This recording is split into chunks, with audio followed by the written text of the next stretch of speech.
வாசியோக பயிற்சியில வந்து முத நீங்க வந்து வாசி மந்திரம் வச்சு விசித்தி சக்கரத்துல இருந்து நீங்க ஊதுவீங்க. அப்படி ஊதும் போது சிரசுக்குள்ள ஒடுங்கின உடனே குதிரை நிலைன்னு ஒரு நிலை வரும். அந்த நிலையை வந்து ஏன் சித்தர் மகான்கள் குதிரை நிலை அப்படின்னு சொல்லியிருக்காங்கன்னா, உங்களுடைய மூளையை விட்டு வெளியில சுத்தி சுத்தி சுத்தி சுத்தி வரும் உங்க வாசி.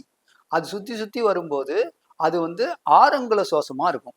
அந்த 6 அங்குலத்துக்கு நீங்க நீங்க வாசிய வந்து சிரசுக்குள்ள ஒடுங்கி நீங்க வாசியோக பயிற்சி பண்ணும்போது 6 தடவை சிரசுக்குள்ள அது சுவாசம் பண்ணும்.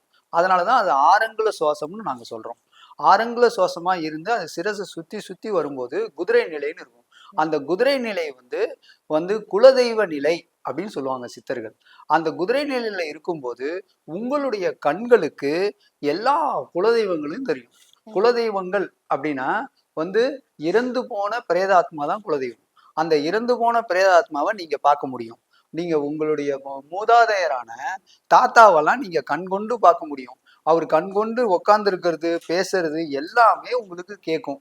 அப்ப குலதெய்வ நிலையில அந்த அந்த அந்த குதிரை நிலைய நீங்க அடக்கி புருவ மத்தியில அடக்கி அதுக்கப்புறம் அது புருவ மத்தியில இருந்து மேல் நோக்கி எழும்.